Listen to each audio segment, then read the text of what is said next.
الحمد لله رب العالمين والعاقبة للمتقين ولا عدوان إلا على الظالمين والصلاة والسلام على أشرف الأنبياء والمرسلين نبينا وإمامنا محمد وعلى آله وأصحابه أجمعين. أما بعد فأعوذ بالله من الشيطان الرجيم. إن الصلاة تنهى عن الفحشاء والمنكر ولذكر الله أكبر والله يعلم ما تصنعون. سورہ عنکبوت آیت نمبر 45. وقال النبی المصطفیٰ صلی اللہ علیہ وسلم ان بین الرجل و بین الشرک والکفر ترک الصلاة. رواہ الامام مسلم فی صحیحہ عن جابر بن عبداللہ الانصاری رضی اللہ عنہ. دینی بھائیوں، اسلامی بہنوں، اللہ سبحانہ و تعالیٰ کی فرض کردہ عبادات میں نماز سب سے اہم فریضہ ہے. عملی بندگیوں میں سب سے محتم بالشان اولین فریضہ نماز ہے. یہ شہادتین کے بعد اللہ سبحانہ و تعالیٰ کی توحید اور محمد صلی اللہ علیہ وسلم کی عبدیت و رسالت کے اقرار کے بعد اسلام میں سب سے اہم فریضہ ہے. یہ اسلام کا رکن رکین اور مضبوط ستون ہے. نبی کریم صلی اللہ علیہ وسلم کی 13 سالہ مکی زندگی میں صرف فریضہ نماز ہی وہ فریضہ ہے جس کو اللہ رب العالمین نے سب سے اونچے مقام، اشرف و اعلیٰ مقام، ساتوں آسمان کے اوپر اللہ رب العالمین نے اپنے نبی پر فرض کیا.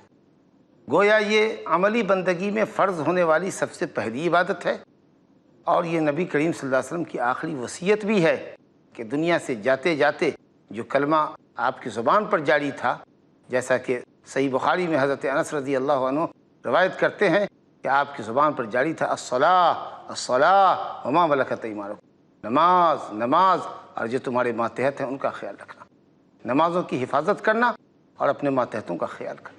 یہ بندگی وہ بندگی ہے. قیامت کے دن بندوں کے اعمال میں سب سے پہلے نماز کی پوچھ ہوگی. اگر نماز قبول کر لی گئی تو بقیہ سارے اعمال انشاءاللہ قبول ہو جائیں گے. اگر نماز رد کر دی گئی تو دوسرے اعمال مردود قرار دیے جائیں گے، ان پر اللہ تعالیٰ قبولیت کی نظر بھی نہ فرمائے گا. چنانچہ ابو داؤد اور ترمذی میں حضرت ابو ہریرہ رضی اللہ عنہ اور تمیم داری رضی اللہ عنہ سے روایت ہے، نبی کریم صلی اللہ علیہ وسلم نے فرمایا ان اول ما يحاسب به العبد يوم القیامة من عمله الصلاة فإن صلحت فقد افلح وانجح وإن فسدت فقد خاب وخسر. سب سے پہلے بندوں کے عمل میں قیامت کے دن نماز کا سوال ہوگا. اگر نماز درست ہو گئی آدمی کامیاب اور بامراد ہو گیا، اور اگر نماز فاسد ہو گئی تو خائب و خاسر ہوا، ذلیل و رسوا ہوا، ناکام ہوا. اللہ رب العالمین بندوں کے فرض کو دیکھے گا، اس میں اگر کوئی کمی پائے گا تو کہے گا انظروا هل لعبد من تطوع فیکمل بہ من تقص من الفرائض. اگر نوافل ہیں تو فرض میں جو کمیاں ہیں نوافل سے ان کو پوری کر دو، اور اس طریقے سے بندے کا معاملہ انجام پائے گا. کامل الایمان اور ارباب تقوی حضرات نمازوں کے اندر پاتے ہیں اپنی آنکھوں کی ٹھنڈک، روح کی لذت اور تازگی، نفس کا سکون، قلب کا اطمینان. اللہ کے ذکر سے دلوں کو اطمینان ملتا ہے. اللہ سبحانہ و تعالیٰ سورہ رعد آیت نمبر 28 میں فرماتا ہے الا بذکر اللہ تطمئن القلوب. آگاہ رہو، اللہ کے ذکر سے دلوں کو اطمینان ملتا ہے. حقیقی مسرت، حقیقی اطمینان اللہ کے ذکر سے حاصل ہوتا ہے. نبی کریم صلی اللہ علیہ وسلم نے فرمایا جعلت قرۃ عینی فی الصلاۃ. رواہ الامام احمد والنسائی باسناد صحیح عن انس رضی اللہ عنہ. میری آنکھوں کی ٹھنڈک نماز میں رکھی گئی. ابو داؤد میں روایت ہے نبی کریم صلی اللہ علیہ وسلم نے فرمایا یا بلال ارحنا بالصلاۃ، بلال ہمیں نماز کے ذریعے راحت پہنچاؤ. جب بھی کوئی پریشانی لاحق ہوتی، کوئی سنگین معاملہ آپ کے سامنے پیش آتا تو نبی کریم صلی اللہ علیہ وسلم فوراً نماز کی طرف مائل ہوتے. اور نماز پڑھنے کے بعد آپ کے نفس کو سکون، آپ کے قلب کو راحت ملتی. نماز الحمدللہ نفس کی شائستگی و پاکیزگی، اعمال کی اصلاح، اخلاق کی درستگی اور ہلاکت و ضلالت اور بے حیائی اور برائی سے بچنے کا اور بچانے کا سب سے بہترین اور سب سے مؤثر ذریعہ. رب العالمین فرماتا ہے سورہ عنکبوت آیت نمبر 45 میں ان الصلاۃ تنہی عن الفحشاء والمنکر، بے شک نماز بے حیائی سے، ہر ایسی برائی جس کی برائی اپنی انتہا کو پہنچی ہوئی ہو وہ فحش کام سے کہا جاتا ہے، اور خاص کر اس کا اطلاق زنا، لواطت، بخل اور اس طرح کی گندی چیزوں پر ہوتا ہے۔ نماز انسان کو بے حیائی اور برائی کے کام سے بچاتی ہے، اور منکر خلاف شرع حرکتوں سے، جو کام شرعاً وہ عقلاً برے ہیں وہ منکر ہیں، جن کا شریعت انکار کرتی ہے، عقل سلیم جن کا انکار کرتی ہے۔ وَلَذِكْرُ اللَّهِ اکبر، اور اللہ کا ذکر سب سے بڑا ہے، اور نماز اللہ تعالیٰ کو یاد کرنے کا سب سے اہم وسیلہ ہے۔ مومنین کے لیے شدائد و مصائب کے وقت ڈھارس بندھانے والی چیز، رب تعالیٰ کی مدد اور عون کا مستحق بنانے والی چیز بھی یہی نماز ہے۔ اللہ رب العالمین سورہ بقرہ آیت نمبر 153 میں فرماتا ہے، یا ایھا الذین آمنوا استعینوا بالصبر والصلاۃ، اے ایمان والو نماز اور صبر کے ذریعے اللہ سبحانہ و تعالیٰ سے عون اور مدد کے طلبگار بنو۔ مدد اللہ کی آئے گی، پریشانی دور ہوگی، تنگی اور پریشانی جو فیل کرتے ہو، چاہتے ہو کہ اگر یہ تنگی، پریشانی، بے چینی، اضطرابی کیفیت تمہاری ختم ہو جائے، الجھن ختم ہو جائے، تو نماز پڑھو، اللہ سبحانہ و تعالیٰ کی مدد آئے گی۔ اس لیے ایمان کی سچائی، یقین کی پختگی کا تقاضا ہے کہ مسلمان نمازوں کی محافظت کرے، نمازوں کو ان کے مقررہ اوقات میں پورے شروط، ارکان، واجبات، مستحبات و آداب کا لحاظ کر کے نبی کریم صلی اللہ علیہ وسلم کی سنت صحیحہ، احادیث صحیحہ شریفہ کی روشنی میں نماز ادا کریں، کیونکہ نبی صلی اللہ علیہ وسلم کی بڑی تاکید ہے، صلو کما رأیتمونی اصلی، رواہ البخاری عن مالک بن حویرث رضی اللہ عنہ، ویسی نماز پڑھو جیسی مجھے پڑھتے ہوئے دیکھتے ہو۔ الحمدللہ صحابہ کرام نے رضوان اللہ علیہم اجمعین نے صحیح حدیثوں کے اندر ہمارے لیے نبی کریم صلی اللہ علیہ وسلم کی پوری نماز کی پوری تفصیل نقل کی۔ نماز جب ہم پڑھیں خشوع خضوع کے ساتھ پڑھیں، دل میں اللہ کا خوف ہو، قلب و دماغ اللہ کی طرف یکسو و مائل ہو، اعضاء پرسکون ہوں، خلاف نماز کوئی حرکت، کسی طرح کا کوئی اشارہ، یعنی حرکات و سکنات جو نماز کے منافی ہیں ان سے ہم پرہیز کریں۔ اور جب نماز پڑھ رہے ہوں تو اپنی عبودیت، اپنی غلامی، اپنی عاجزی اور اپنی فروتنی کے معانی کو ذہن میں رکھیں۔ نماز کے تمام ایکشن کے اندر، قیام، رکوع اور خاص کر سجدے کے اندر اللہ رب العالمین کی غلامی تو بالکل ابھر کر سامنے آتی ہے کہ وہ بلند پیشانی ہماری جو اللہ کے علاوہ کسی کے سامنے نہیں جھک سکتی، بڑی سے بڑی طاقت کے سامنے ہم سجدہ ریز نہیں ہو سکتے، اللہ رب العالمین کے سامنے اور اس کی عظمت و جلال کے سامنے ہم نے اپنی بلند پیشانی کو زمین پر ٹیک دیا ہے۔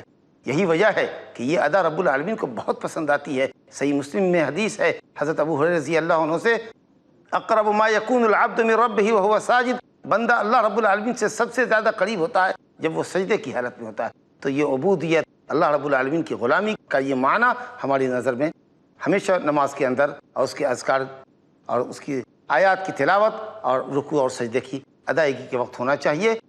سورہ مومنون کی جو ابتدائی آیات ہیں 1 سے لے کر 11 آیات تک، آپ اگر ان کو پڑھیں اور ان کے معانی کو سمجھیں تو آپ دیکھیں گے کہ کامیاب ہونے والے مومنین کی پہلی صفت، اور یہاں 7 صفات تقریباً بیان کی گئی ہیں، اس میں پہلی صفت نمازی ہے۔ بسم اللہ الرحمن الرحیم، قد افلح المؤمنون الذین هم فی صلاتهم خاشعون۔ پہلی صفت یہ ہے کہ نماز خشوع کے ساتھ ادا کرتے ہیں، اور آخری صفت بتائی گئی والذین هم علی صلواتهم یحافظون، وہ لوگ جو اپنی نمازوں کی محافظت کرتے ہیں، نمازوں کی پوری حفاظت کرتے ہیں، رعایت کرتے ہیں، وقت پہ ادا کرتے ہیں، سنت کے مطابق ادا کرتے ہیں، تمام شرائط، ارکان اور واجبات کا لحاظ کر کے ادا کرتے ہیں، تو ایسے لوگوں کو اللہ تعالیٰ عظیم بشارت دیتا ہے، اولئک هم الوارثون الذین یرثون الفردوس هم فیہا خالدون، یہی لوگ جنت الفردوس کے وارث ہیں، وہ جنت الفردوس، اللہم انا نسألک جنت الفردوس، جو جنت میں سب سے اعلیٰ جنت ہے، سب سے عمدہ جنت ہے۔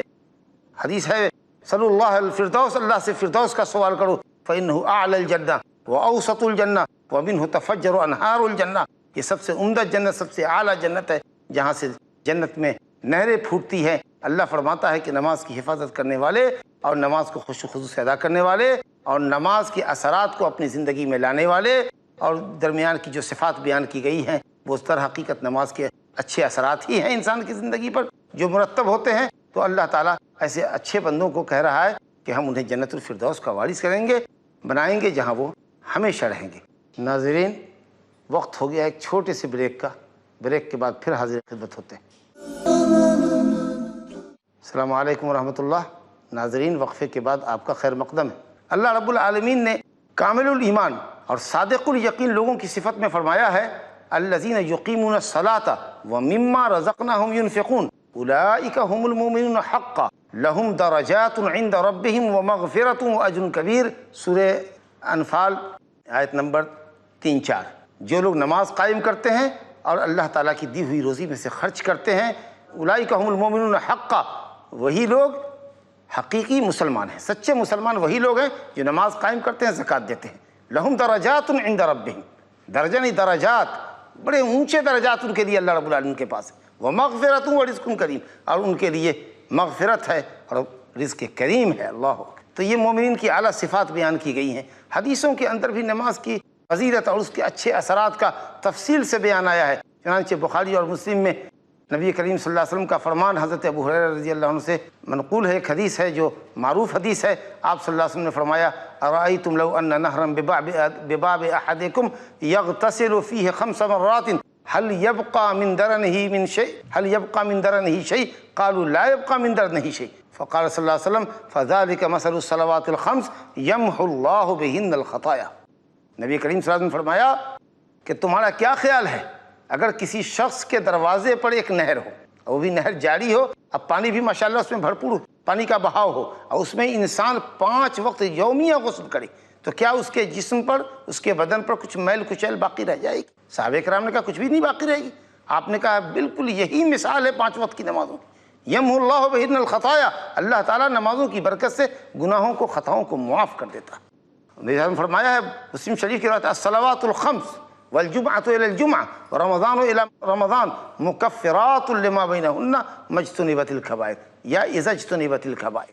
5 وقتہ نمازیں آپس میں ایک دوسری نماز کے درمیان میں ہونے والی غلطیوں کا کفارہ ہے۔ صحیح مسلم میں حضرت عثمان بن عفان رضی اللہ عنہ سے روایت، نبی صلی اللہ علیہ وسلم نے فرمایا ما من امرئ مسلم تحضرہ صلاۃ مکتوبہ فیحسن وضوءها وخشوعها ورکوعها الا كانت کفارۃ لما قبلها لما مضى من الذنوب او کما قال صلی اللہ علیہ وسلم۔ کہا جو شخص، جو بھی مسلمان کہ اس کے پاس فرض نماز کا وقت آتا ہے، وہ عمدہ طریقے سے سنت کے مطابق مکمل وضو کرتا ہے، رکوع اور خشوع کا پورا لحاظ رکھتا ہے، اور اس کے بعد وہ مسجد پہنچتا ہے، نماز پڑھتا ہے، تو اس کے سابقہ گناہوں کا وہ کفارہ ہو جاتا ہے۔ اور اسی طریقے سے پوری زندگی الحمدللہ، اگر نماز پر کاربند ہے، اگر کیا نماز پر کاربند ہونا ہی ہے تو پوری زندگی نماز اس کے گناہوں کا کفارہ ہوتی چلی گئی۔ تو یہ کچھ بعض منافع اور نماز کے بعض اثرات ہیں جو انسان کی زندگی میں اور اس کی موت کے بعد مرتب ہوتے ہیں۔ اس لیے ضروری ہے کہ ہم نماز کی حفاظت کریں۔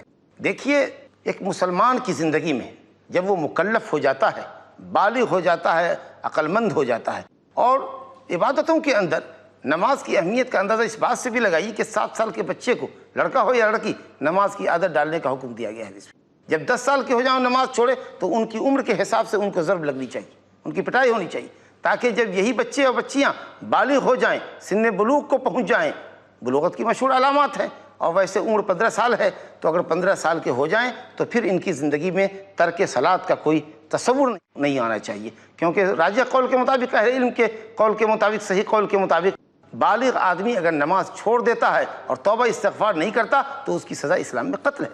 تو اتنی اہم عبادت ہے کہ ایک مسلمان جب مکلف ہوتا ہے تو پوری زندگی میں جب تک اس کے پاس عقل اور ہوش باقی ہے، کبھی نماز سے اس کو چھٹکارا نہیں ہے۔ صرف عورت کے لیے ماہواری کے ایام میں یا ولادت کے بعد جو خون جاری ہوتے ہیں، جس کی زیادہ سے زیادہ مدت 40 دن رکھی گئی ہے، 40 دن سے پہلے بھی جب عورت پاکیزگی کو دیکھے، پاک ہو جائے تو الحمدللہ وہ پاک ہو گئی ہے، اس کو نماز شروع کرنا چاہیے۔ کچھ عورتیں ہماری 25-30 دنوں کے اندر پاک ہو جاتی ہیں، لیکن 40 دن تک انتظار کرتی ہیں۔ زیادہ سے زیادہ مدت 40 دن کی، اگر 20 دن 25 دن میں اگر خون ختم ہو جاتا ہے اور طہارت دیکھ لیتی ہے تو الحمدللہ وہ وہیں سے نماز شروع کریں گی۔ تو بہرحال حائضہ اور نفسا کو چھوڑ کر ایک مسلمان مرد اور عورت کی زندگی میں، خواہ وہ صحت مند ہو کہ بیمار، گھر پر مقیم ہو کہ سفر میں ہو، جہاں بھی کہیں ہو، اس کے لیے نماز فرض ہے، کسی حال میں معاف نہیں ہے۔ حتیٰ کہ جنگی حالات میں، جی خوف و دہشت کے حالات میں بھی جس قدر اور جس طریقہ سے بھی ممکن ہو سکے جماعت سے نماز پڑھنے کی تلقین آئی ہے۔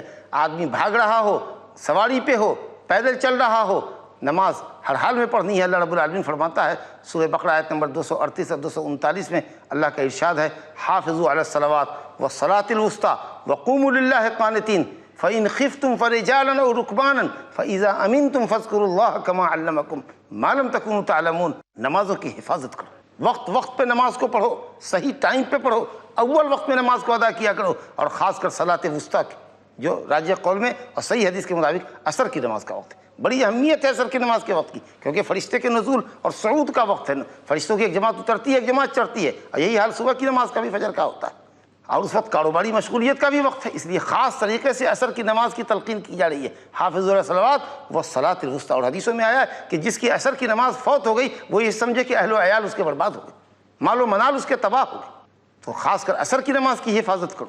لوگ وقت کو ٹال کر پڑھتے ہیں، مکروہ وقت کا انتظار کرتے ہیں، اچھا پڑھتے ہیں، اب پڑھتے ہیں، تب پڑھتے ہیں، یہاں تک کہ سورج میں زردی آ جاتی، اور کچھ لوگ تو اسی ارادے میں بیٹھے ہوتے ہیں نعوذ باللہ۔ تو کہا گیا کہ نمازوں کی حفاظت کرو، اور آگے جملے کو دیکھیے، اللہ کہتا ہے فَإِنْ خِفْتُمْ فَرِجَالًا أَوْ رُكْبَانًا، اگر خوف کی حالت ہے تو چلتے ہوئے، بھاگتے ہوئے، سواری پر، جیسے بھی ممکن ہو، قبلہ رخ ہو کر یا غیر قبلے کی طرف، جیسے بھی ممکن ہو نماز پڑھو۔ پھر جب امن کی حالت ہو جائے تو جس طریقہ سے شریعت میں تعلیم دی گئی ہے نماز پڑھنے کی، قیام، رکوع اور سجدے کو جس طریقہ سے ادا کرنے کا حکم آیا ہے ویسے کرو، یہ اللہ رب العالمین کی ہدایت موجود ہے۔ اتنی تمام ہدایات کے باوجود شارع حکیم اللہ سبحانہ وتعالی اور رسول اللہ صلی اللہ علیہ وسلم کی اس قدر توجہ اور تاکید کے باوجود بھی مسلمانوں کی ایک بھاری اکثریت، ایک بڑی تعداد نہیں، بھاری اکثریت نماز سے غافل۔ کچھ لوگ ہم میں ایسے ہیں جو کبھی پڑھتے ہیں کبھی چھوڑتے ہیں، اور ایک بڑا طبقہ مسلمانوں کا ایسا ہے جو بالکل یہ نماز پڑھتا ہی نہیں ہے، سرے سے نماز چھوڑے بیٹھا ہے اور پرواہ بھی نہیں ہے اس کو، وہ یہ سمجھتا ہی نہیں کہ وہ مسلمان ہے، اور مسلمان کے لیے نماز کتنی کمپلسری ہے۔ بغیر نماز کے اسلام کا کوئی تصور ہی نہیں ہے۔ کیا کفر اور ایمان اکٹھے ہو سکتے ہیں؟ نماز ایمان ہے، اسلام ہے، اور نماز چھوڑنا کفر ہے۔ اللہ اکبر۔ ایسے لوگ جو نماز چھوڑ کر بیٹھتے ہیں، احساس تک نہیں جاگتا، توبہ کی توفیق نہیں ہو رہی ہے۔ یہ اس آیت کے کریمہ کی روشنی میں اپنی صورت دیکھیں، اس آیت کے آئینے میں اپنی صورت دیکھیں۔ اللہ فرماتا ہے سورہ مریم آیت نمبر 59 میں فَخَلَفَ مِن بَعْدِهِمْ خَلْفٌ أَضَاعُوا الصَّلَاةَ وَاتَّبَعُوا الشَّهَوَاتِ فَسَوْفَ يَلْقَوْنَ غَيًّا۔ بعد میں اچھے لوگوں کے گزرنے کے بعد ایسے ناخلف، ایسے ناہنجار لوگ پیدا ہوئے جنہوں نے نمازیں ضائع کر دی، شہوات کے پیچھے لگ گئے۔ ایسے لوگ غی میں، ہلاکت میں، جہنم کے گڑھے میں داخل ہوں گے۔ مفسر قرآن حضرت عبداللہ بن عباس رضی اللہ عنہ اور سعد بن وقاص رضی اللہ عنہ اضاعت صلاۃ کا مطلب نماز کو بالکلیہ چھوڑنا نہیں مراد لیتے۔ وہ کہتے ہیں نماز کو ضائع کرنے کا مطلب نماز کو اس کے مقررہ وقت سے ٹال کر پڑھنا ہے۔ اسی کو نماز سے تساہلی اور تغافلی کہتے ہیں، جس کا ذکر سورہ ماؤن 30ویں پارے کی 4 یا 5ویں آیت کے اندر بھی آیا ہے۔ فویل للمصلین الذین هم عن صلاتهم ساہون۔ ان نمازیوں کے لیے ویل ہے، جہنم ہے، ہلاکت ہے، خرابی ہے جو اپنی نمازوں سے غفلت برتتے ہیں۔ جو لوگ اپنی نمازوں سے غفلت برتتے ہیں ان کے متعلق کہا گیا کہ ویل ہے۔ اللہ اکبر۔ جو لوگ نماز سرے سے نہیں پڑھتے، ہمیشہ چھوڑے بیٹھے ہیں، صرف جمعہ کی نماز پڑھتے، کتنی بدنصیب ایسے ہیں جن کو جمعہ پڑھنے کی بھی توفیق نہیں ہوتی ہے، اور صرف جمعہ پڑھ بھی رہے تو کیا فرق ہے؟ جمعہ ایک وقت کی نماز ہے، عام دنوں میں ظہر فرض ہے، جمعہ کے دن جمعہ فرض ہے۔ اگر 5 وقتہ نماز نہیں تو جمعہ کی بھی کوئی حیثیت نہیں رہ جاتی ہے۔ تو جو لوگ کہ نماز چھوڑے بیٹھے ہیں وہ غور کریں کہ جب نمازوں کو وقت مقرر سے ٹال کر پڑھنے والوں کے لیے غی اور ویل ہے، تو جو نمازوں کو سرے سے نہیں ادا کرتے، ہمیشہ چھوڑتے ہیں، ان کا کیا حشر ہوگا؟ جب جہنمی جہنم میں جائیں گے اور ان سے پوچھا جائے گا ما سلککم فی سقر، سورہ مدثر آیت نمبر 42-43 میں ما سلککم فی سقر قالوا لم نکن من المصلین، کیوں، کس وجہ سے آئے جہنم میں؟ کہیں گے ہم نمازی نہیں تھے۔ اللہ، پہلا جواب ان کا یہ ہوگا کہ ہم نمازی نہیں۔ اس لیے ضرورت اس بات کی ہے کہ نمازوں کی پابندی کریں، توبہ استغفار کریں، تمام اہم کاموں سے اہم اور تمام دینی فرائض میں سب سے اہم فریضہ نماز ہے۔ نماز کسی حال میں ایک مسلمان کی نہیں چھوٹنی چاہیے، اس کی پوری پاسداری کرنی چاہیے، اور اس سلسلے کے اندر اللہ رب العالمین نے گارجین کی ایک الگ ذمہ داری دی ہے۔ ہمارے یہاں کچھ لوگ ایسے ہوتے ہیں کہ خود نماز پڑھ رہے ہیں، بیوی نماز پڑھ رہی ہے، بیٹے، بیٹی، بہو، اس طرح کے لوگ گھر میں جو افراد ہیں، افراد خانہ نماز نہیں پڑھتے، ان کی ذمہ داری ہے کہ وہ انہیں نماز کی تلقین کریں۔ سورہ طٰہٰ آیت نمبر 132 میں اللہ رب العالمین اپنے نبی کو خطاب کرتا ہے وَأْمُرْ أَهْلَكَ بِالصَّلَاةِ وَاصْطَبِرْ عَلَيْهَا لَا نَسْأَلُكَ رِزْقًا۔ نماز پڑھو اور نماز اپنے بچوں کو، اپنی بیوی کو، اپنے ماتحتوں کو نماز کا حکم دو، اس پر ثابت قدم رہو۔ ہم روزی تم سے نہیں مانتے، روزی تو ہم دیتے، والعاقبۃ للتقوی، انجام متقیوں کے لیے۔ نبی کریم صلی اللہ علیہ وسلم نے فرمایا ہے ان بین الرجل و بین الکفر والشرک ترک الصلاۃ، ایک آدمی کے درمیان، ایک مسلمان اور کفر و شرک کے درمیان حد فاصل نماز ہے۔ جو نماز پڑھتا ہے وہ مسلمان ہے، جو نماز چھوڑتا ہے وہ کافر ہے۔ اللہ اکبر۔ اور نماز کی محافظت اور مواظبت کے اندر یہ بات بھی داخل ہے کہ جو مرد حضرات قادر ہیں، عذر نہیں ہے، مسجد تک آ سکتے ہیں، ان کو مسجد میں آ کر نماز ادا کرنی چاہیے، کیونکہ حدیث میں اس کی بڑی تاکید آئی ہے۔ اور خود قرآن مجید میں اللہ رب العالمین غالباً سورہ نور کی آیت نمبر 36 میں فرماتا ہے فی بیوت اذن اللہ ان ترفع ویذکر فیہا اسمہ یسبح لہ فیہا بالغدو والآصال رجال لا تلہیہم تجارۃ ولا بیع عن ذکر اللہ واقام الصلاۃ۔ الآیہ آیت نمبر 35-36 سورہ نور کہ اللہ کے بڑے بزرگ بندے وہ ہوتے ہیں جو ان گھروں میں آ کر عبادت کرتے ہیں جو بطور خاص اللہ کے ذکر کے لیے، تلاوت کے لیے اور نماز قائم کرنے کے لیے بنائی گئی ہے۔ اور حضرت ابن عباس رضی اللہ عنہ سے ابن ماجہ میں روایت ہے کہ جو آدمی بلا عذر کے مسجد میں نماز باجماعت نہیں پڑھتا فلا صلاۃ لہ الا من عذر، جو شخص نماز نہیں پڑھتا ہے عذر نہیں ہے، اس کی نماز نہیں۔ اور ایک اندھے صحابی کا بھی اس سلسلے میں واقعہ بہت مشہور ہے، اور حضرت عبداللہ بن مسعود کا قول امام مسلم نے نقل کیا ہے جس میں انہوں نے یہ کہا ہے کہ من سرہ ان یلقى اللہ غدا مسلما فلیحافظ علی هذه الصلاۃ حیث ینادى بہن، جو چاہتا ہے کہ اللہ رب العالمین کے پاس مسلمان ہو کر ملے، اس کو چاہیے کہ نمازوں کی محافظت وہاں جا کر کرے جہاں اذان دی جاتی ہے۔ وباللہ تعالی توفیق، وصلی اللہ وسلم وبارک علی نبینا محمد وآلہ وصحبہ اجمعین۔